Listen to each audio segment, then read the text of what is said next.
welcome to number 301. Whew. All right, a new leaf has been turned. Always a great episode when you and Jim team up. Hope to see more in the future. Congratulations on 300. Thanks for all you do and have done for the hobby. Well, thank you. You're welcome. Gonna have to work on Jim on that one. I'd have him on frequently, but that's not his bag. But I would, yeah, we have fun. It never fails to distress me to see how contentious and rage-fueled fandoms have become. Personally, I've never understood the desire to spend one's limited time and energy ranting viciously about the things one doesn't like. I much prefer to use mine talking about the things that I do like, sharing my excitement and enthusiasm for them, rather than merely spewing pointless vitriol. Wow, sounds like I wrote this. Nothing is more subjective than personal taste. Everything you love is validly despised by someone else, and vice versa. Spend your limited time on things that bring you joy. Yes, I can't agree more, which is why I don't do too much touting of any games, really. But I refuse to do reviews that are essentially pans. I'm not going to inflict my taste upon you people that are listening to this as to whether or not I like something. Not just, now if somebody writes, do you like this game? That's a different story. But I don't feel the need to inflict my viewpoints on you. And as to the rage, I don't understand it either. It's pointless. It's futile. It's useless. How many more adjectives can I come up with? I get my thesaurus here. It doesn't do a damn bit of good. Just gets you all riled up. What's the point of that? Congrats on 300. Great to see Jim too. So my question is, as a DM, do you allow called shots, such as stab in an eye, cut a hand, destroy a worn magic amulet? If so, do you make AC armor class harder, or minuses to hit, or percentiles for chance? Or what do you use? Thanks. Well, I'm not in favor of called hits in most cases. All right, and I say in most cases. There can be exceptions, too many to go into. But if a player were saying, well, I'm going to put it in that creature's eye, which is, after all, the size of a dinner plate, then I might allow that attempt. Depending upon how swiftly bobbing around that head is and how often it blinks and yada-da-da-da-da, I'm generally going to say, okay, roll a 20. And they're going to tell me whether or not that's a normal to hit roll. And I'm going to tell them whether they're right or not. Because unless you, and I don't go into proficiencies and all that crap. So unless you're exceptionally skilled, agile, dexterous, it would be a big minus. Big minus. And that's just with a missile weapon. Now, I want to get his hand only, so he drops the sword. Very, very slim chance under normal, whatever that is, circumstances. So that's how I'd handle it. Probably not. When you DM presently, do you use descending, like in the AD&D days, where lower is harder, or ascending?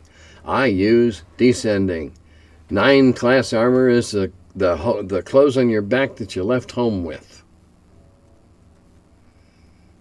That's, that's it. Yes, I have always used that.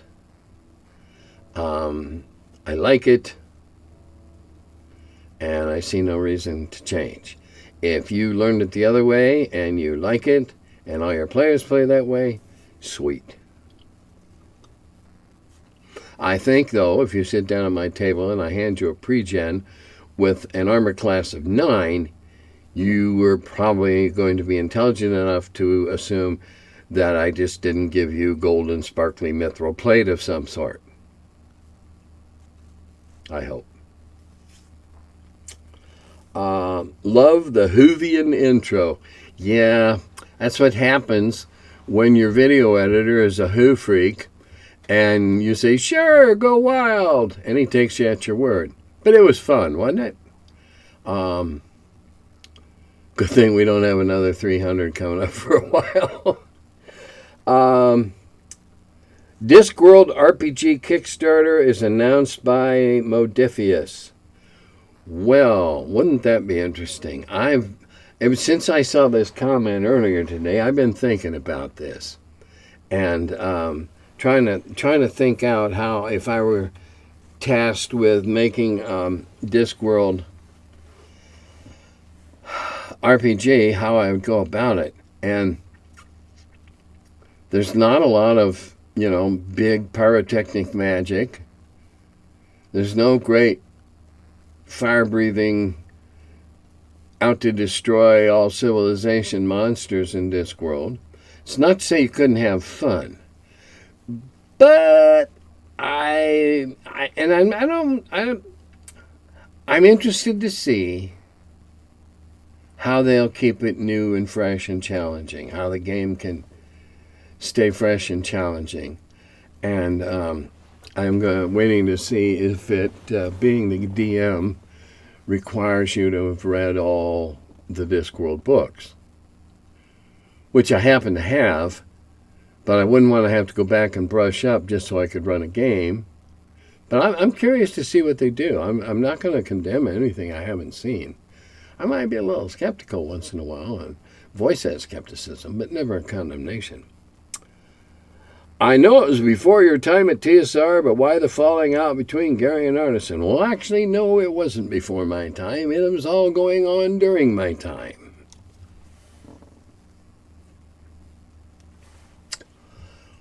As I know the facts and the allegations and the suppositions and everything else that went on, there was a fundamental disagreement between the two, because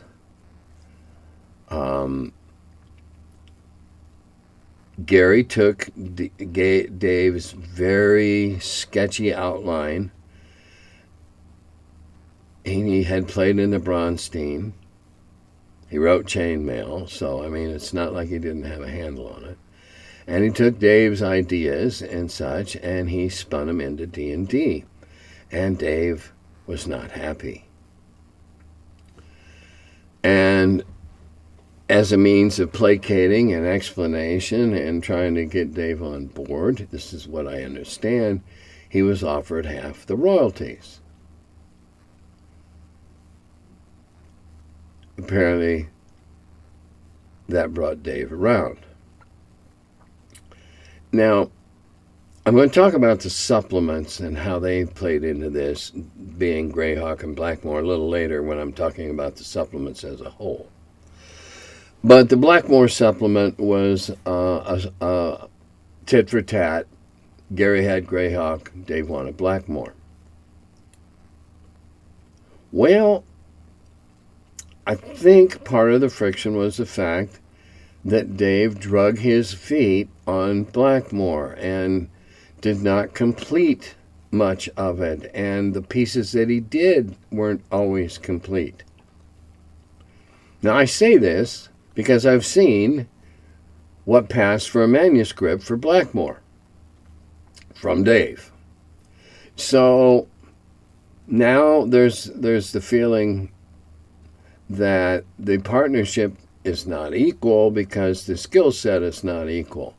But Gary was a naive happy-go-lucky kind of guy. Oh, come on, we'll split the royalties down the middle and we'll have some fun. And then Gary did a supplement, and of course Dave didn't get any from that, so Gary told Dave, okay, you can do Blackmore. And then he drug his feet, and he turned in a bunch of loosely organized crap.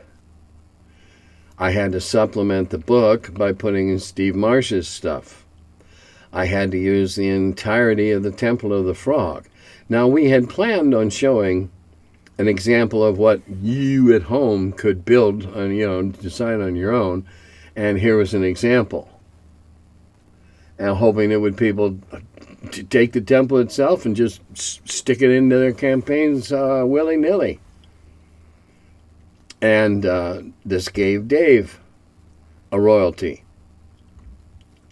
Well, Greyhawk sold a hell of a lot better than Blackmore did. And so grumbling was heard. And the grumbling annoyed the shit out of Gary and Brian, because they felt that the half royalty that Dave was given on D&D was more than generous. It wasn't their fault that Blackmore didn't sell as well as Greyhawk.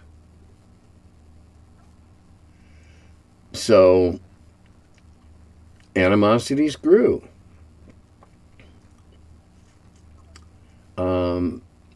I believe that Dave thought he was going to get my job. That that what I was hired to do, they were going to hire Dave to do it instead. That didn't happen. Sound of grinding molars, teeth grinding. Now, what personally went on between them in the talks that they had about this, I don't know. I do know that between them, Gary and Brian concocted the idea, let's take all the supplements, let's clean it all up. Like, we've just been putting out new rules piecemeal. Let's bundle them all together, clean them all up, put it out, call it AD&D, change a bunch of things, nothing fundamental, and then nobody's entitled to royalties except Gary. Or, read another way, Dave's not entitled to any of this.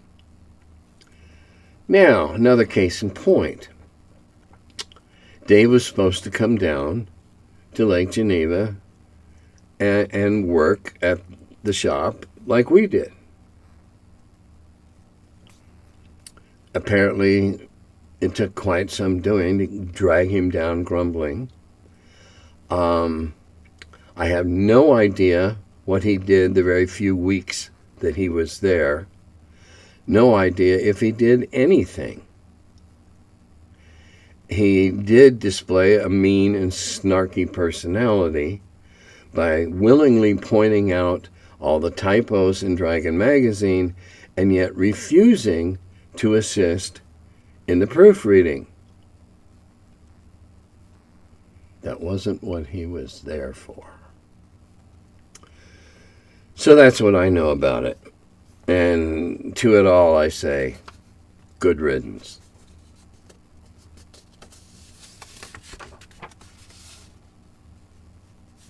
Would you or have you ever pitted a PC party of Delvers against an NPC party of Delvers?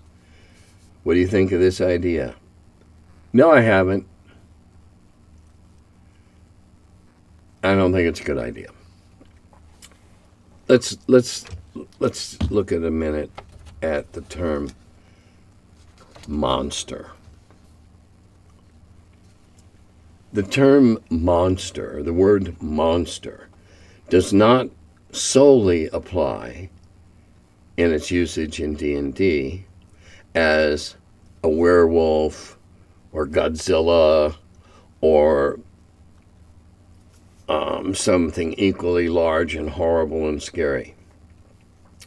Monsters, basically defined in role-playing games, are everything that isn't or aren't the player characters. They don't have to be harmful monsters, but there's this division: player characters, monsters.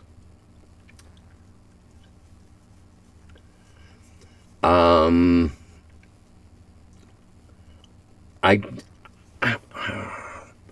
would struggle with two parties of delvers just trying to do their thing. Why would they have to fight the others or pit against? I might pit against two groups. Who finds the most goodies, who kills the most stuff, who gets it done first, etc. like that. But not to kill each other. Just not my cup of tea. Okay. If evolution through nat 20 equal +1, and I'm not sure I said that, does de-evolution through nat 1 equal +0? Well, +0 doesn't change anything, does it? So that I'm not following this. I'm reading it again. Despite my misleading headline, I believe your method of awarding skills to PCs is as follows. PC suggests action, for example, lockpicking. If successful, not necessarily all nat 20. For simple repetitions, player may write on sheet that this name of the skill and +1. No, that's not the way I did it.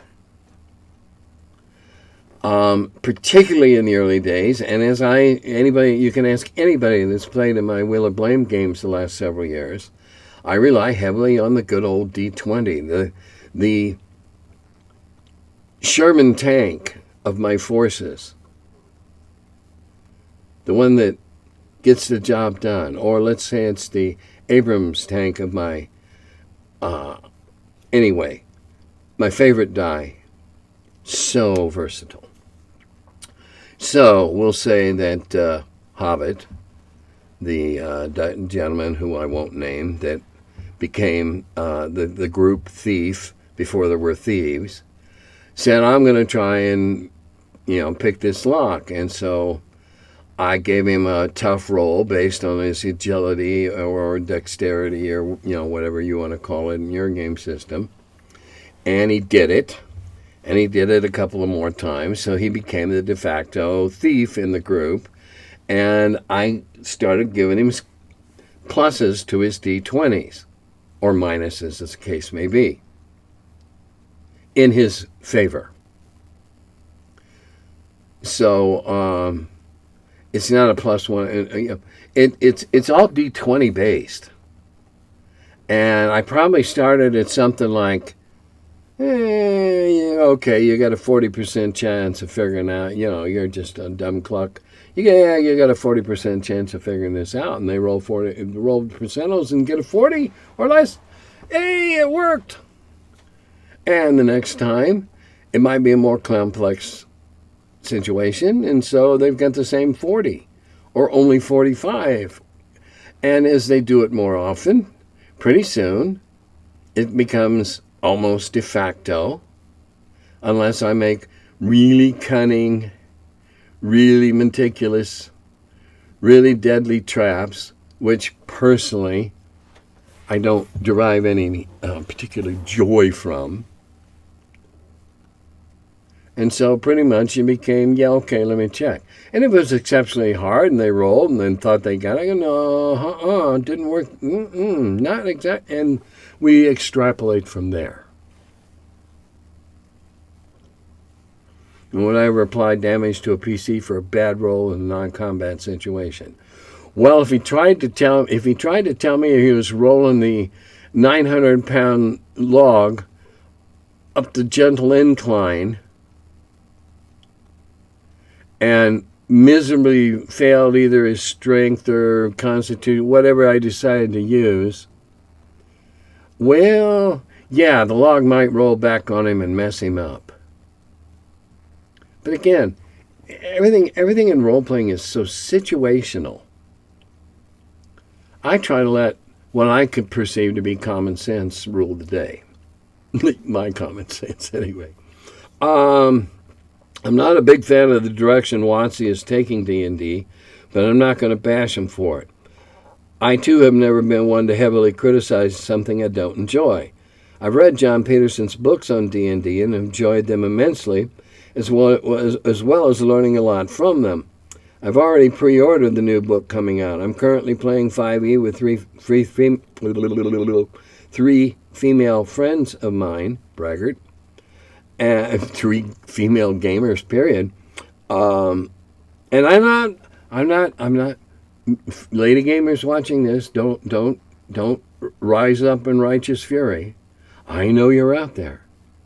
It's just the percentage spread, etc., etc., etc. It's an unusual circumstance. I was able to introduce my friends to D&D through 5e. With each session we play, I was subtly bringing up the TSR editions and how much I've enjoyed them, and now have my friends showing interest in trying out some of the older editions. Good. Follow up on that. I recently got my players, one of them had played some 2e, but the remainder were all 4 and 5e folks, to sign on for some BECME D&D starting next week. Really looking forward to giving them a taste of the classic play. Good. I'm not gonna say our way is better. I'm gonna say I like our way better.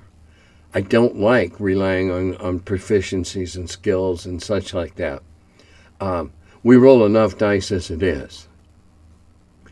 That said, yeah, we roll a lot of dice.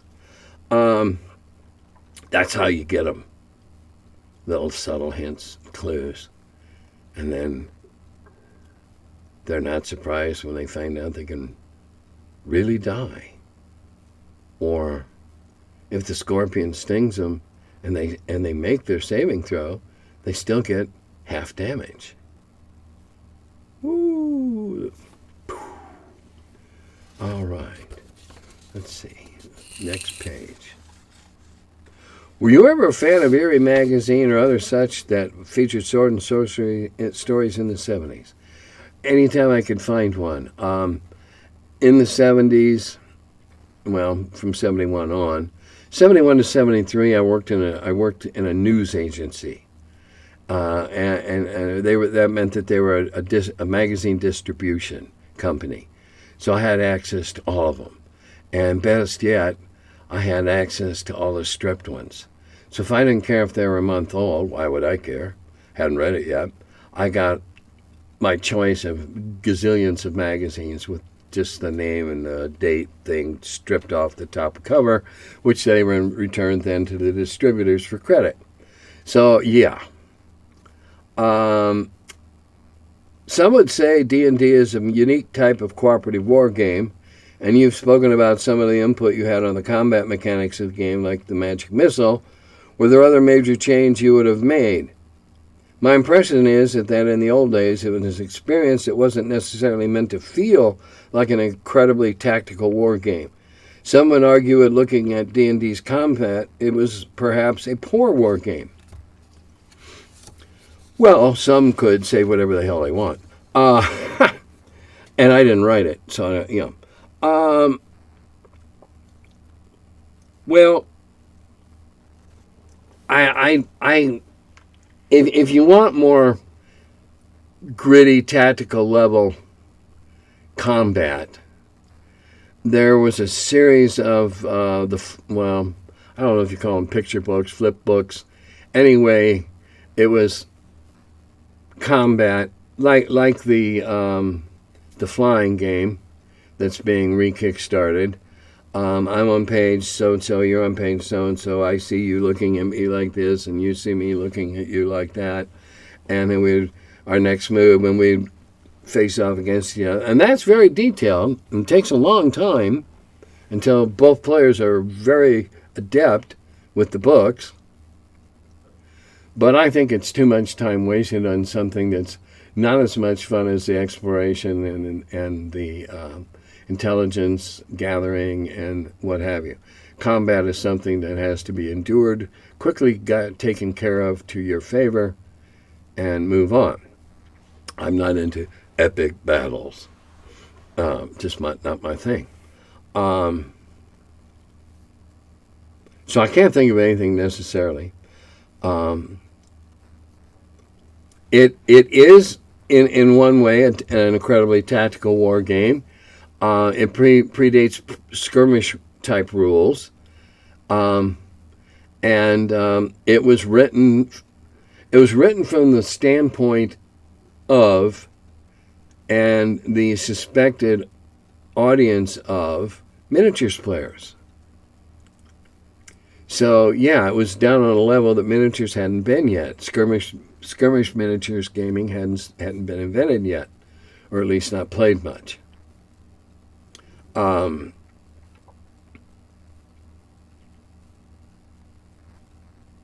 I don't. I'm trying to think. A power war game? Well, it wasn't a war game. See, that was the problem when D&D came out.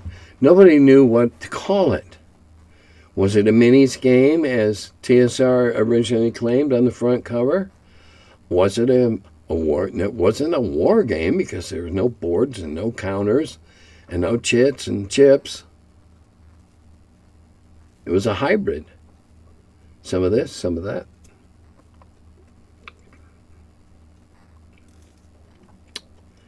Little has been said about the supplements. Well, actually, there have, but I'll go through it again tonight because this comes from a comment and kind of a short conversation I had on social media. What drove them?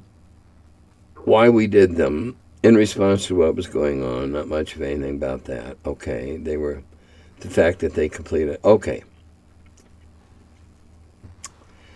Greyhawk was literally all of the things that Gary could not get into the first little books because of the type of offset printing and folios and page size and stuff like that. Suffice to say, they were limited to the number of pages that they could afford to have printed. And so the alternate combat, alternate damage, all that extra neat stuff, some more spells, higher levels, they all went into Greyhawk. So it was truly the most expansion-like of the supplements. It was really an expansion in today's terminology. The rest were supplements in that they were more stuff you could use, but you didn't have to. As I went into earlier about Dave and Gary's falling out, a big part of the Blackmoor was the Temple of the Frog, which was a very well developed, very well organized, great big massive temple of these weird devotees of that pray to the frog. And we put that out at the time we did it, pardon me. We put that out at the time we did it because we were trying to help fledgling DMs visualize what they could do. Hey, look, see, check this out. You can take this and stick it right into your campaign, or you can take this and tinker with it and change it and make it your own. But here's an example of a worked out temple. That's why we did it. Had some more stuff in it. More rules. Now we're starting to refine the rules. We're refining them. Let's see, where's my book?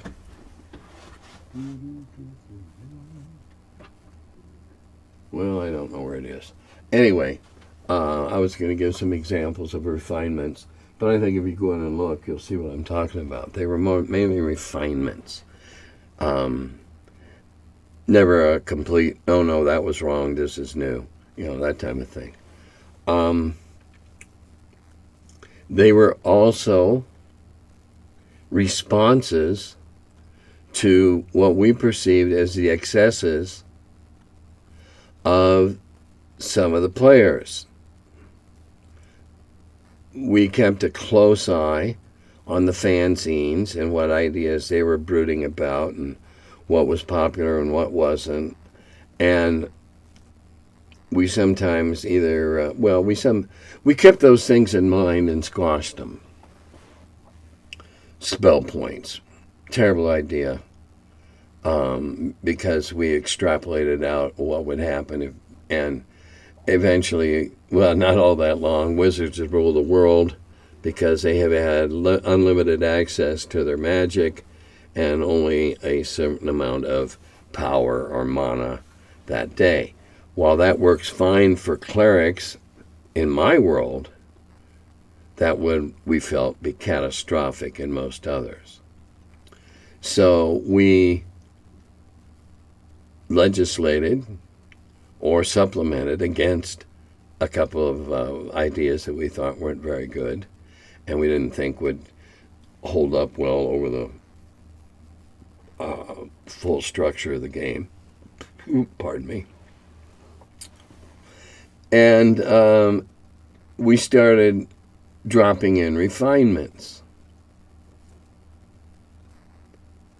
We did gods, demigods, and heroes because Gary decided that it was finally time to stop this foolishness about going to Valhalla and wiping out the whole pantheon.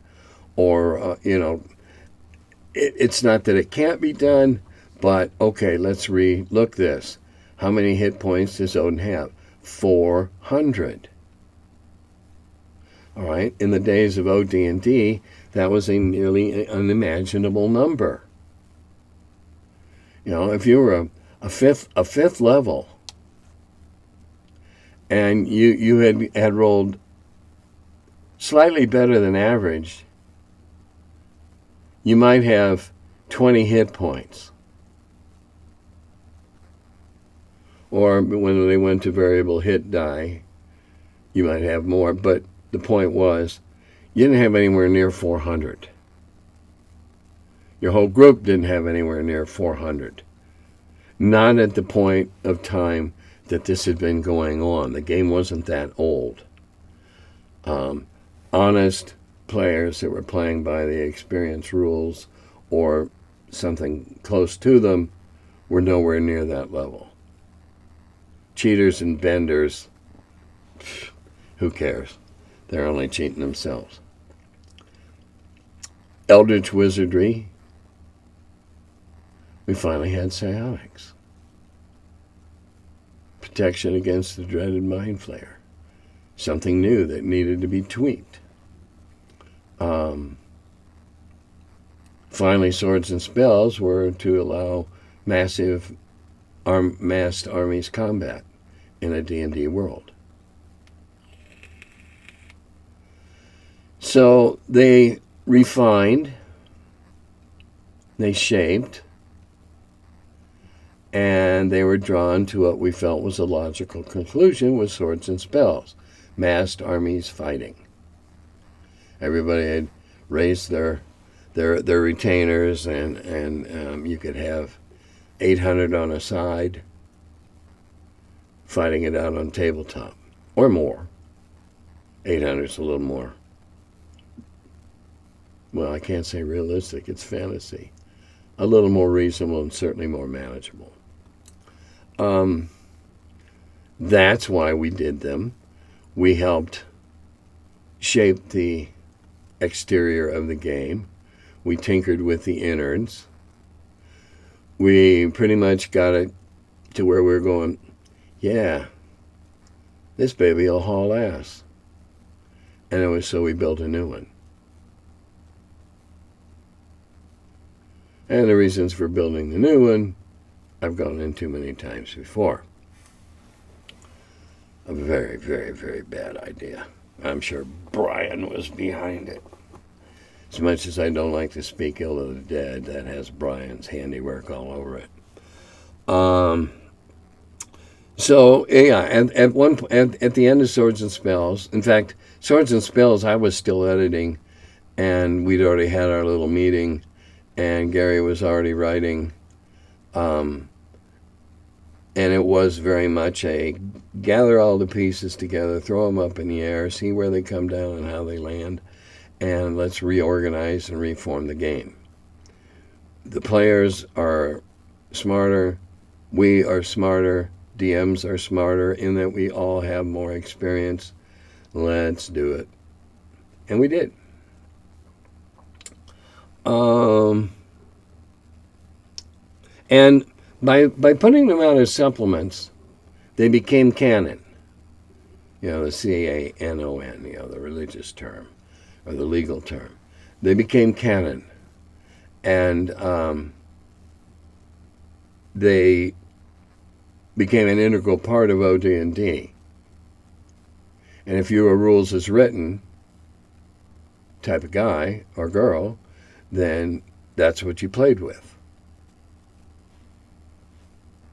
Your mileage may vary.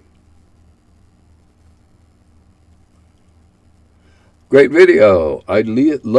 Would love to see Womp Rat. Oh, I'll bet he liked that name much more often. Tim the Lusty Druid will be a character in every adventure I run.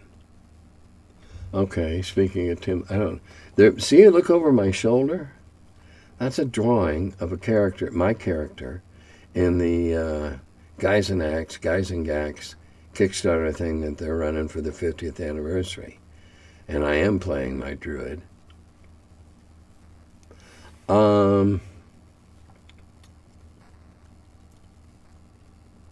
Rose has written, I don't disagree, but there's some things I just don't like.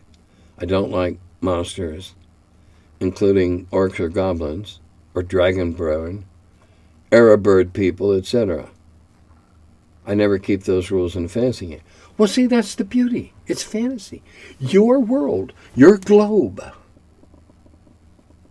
cannot have those things, and nobody in their right mind is going to go, I want more goblins. I want to kill more goblins. Anybody did that, I'd give them 800. See how that went? You want more golems? Here's a whole slug of them.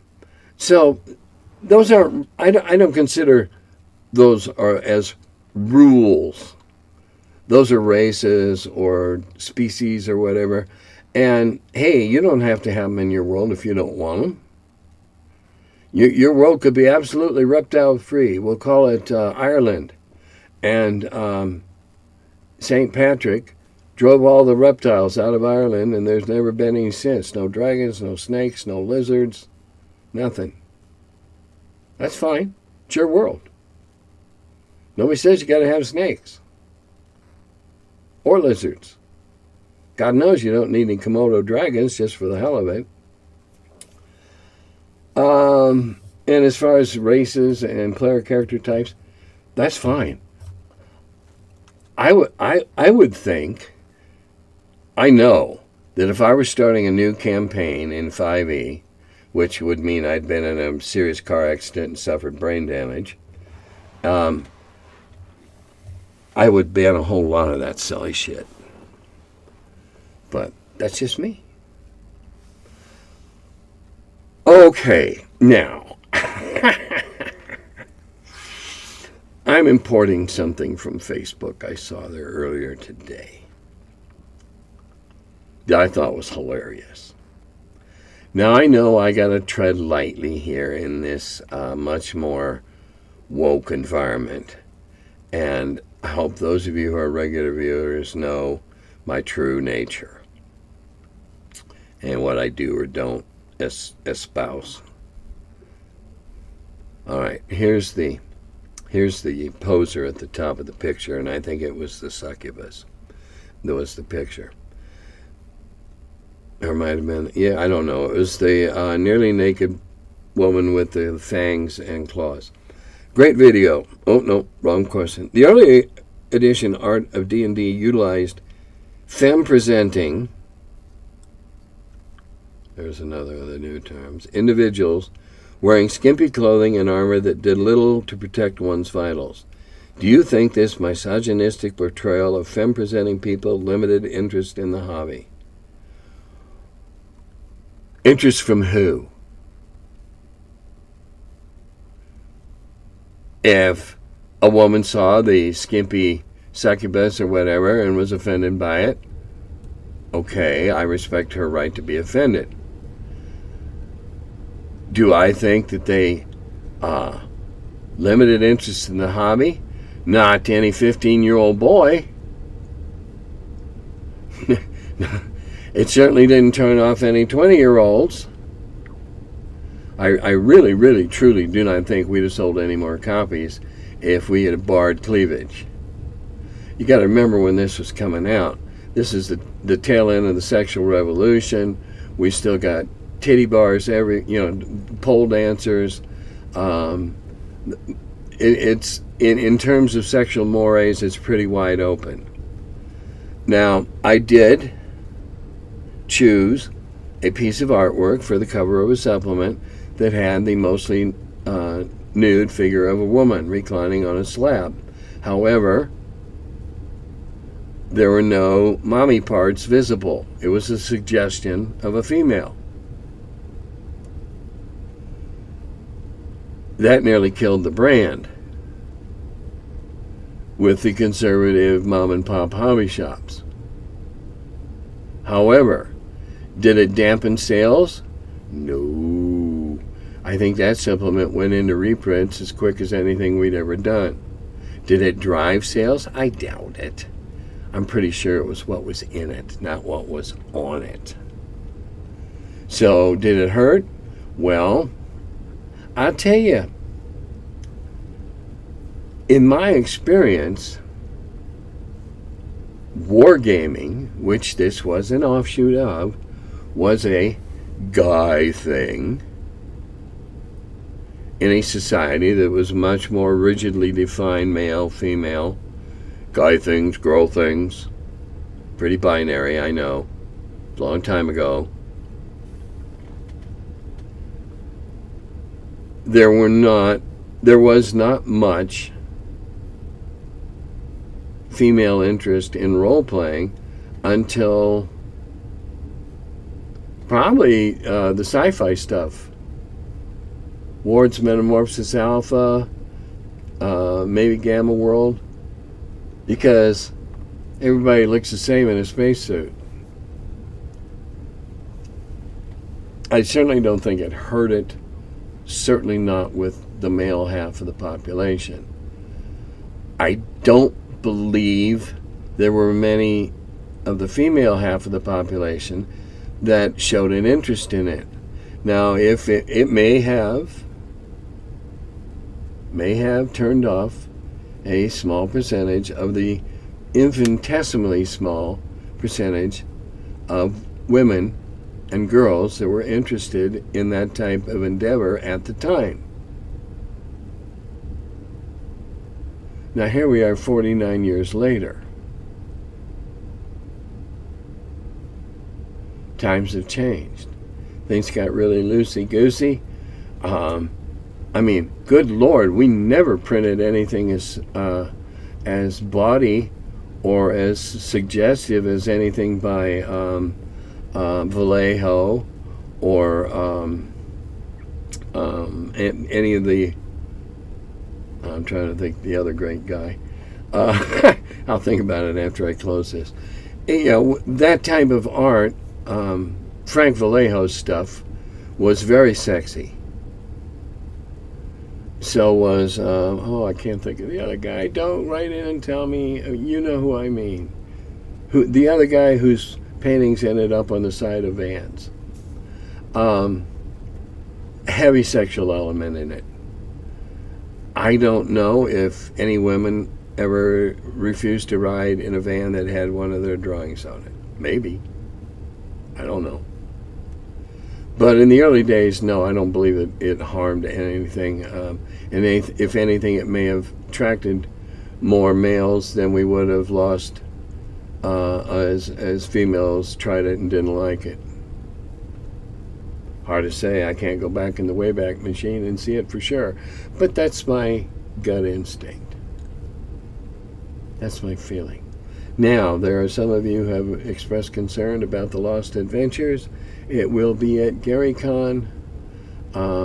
We have the advantage of being able to print it ourselves with a full-blown, perfect bound hardcover. We are our own small print house. Wizard Tower Games. I'm using the "we" rather loosely, and so not to worry. It'll be there, and I know you're going to like it. So, what else do I have? Okay, I am going to make. Let's see, what day is it today? This is going on tonight. 18. Yeah, I am going to make another one next week. And then I go off to Gary. I'm looking at my calendar. Don't mean to show you my ear. And then I go off to GaryCon on the 20th, so I will not be making one that week, but you can expect one the week after when I return. And I don't know if I'm going to be going out to the Upper West Coast on an epic gaming voyage, and in April, so there'll be one I'll be skipping then too, because I won't be here on Thursday when I normally tape them for release on Saturday. And let's see, the day after you see this, we go back to daylight saving time, which I despise. Let's just stay where it belongs. Let's not fool with Mother Nature. But hey, that's the Curmudgeon. And on that thought, I'll say, Dodatagovi.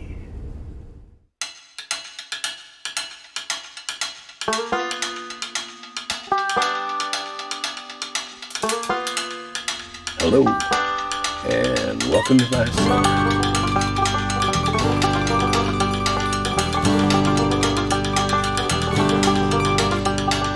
He's the Curmudgeon who wrote about the dungeons. Now he's the feller, live from the cellar. Talks about D&D and old school RPGs. Still quite a feller, the Curmudgeon in the cellar. Last man around when them rates went down. Calling Gary in that Lake Geneva town. Hey Gary, it's an awful mess. Let me edit, we'll have success. D&D and Dragon Magazine. He's the Curmudgeon who wrote about the dungeons. Now he's the feller, live from the cellar. Talks about D&D and old school RPGs, but he's still quite the feller, the Curmudgeon in the cellar. Magic missile, it's a mortar shell. Make it hit in the first level spell. Brought psionics to the game to attack that wizard's brain. ESR and fantasy, collection of micro armory. Titan with tramp under a tree, high as could be.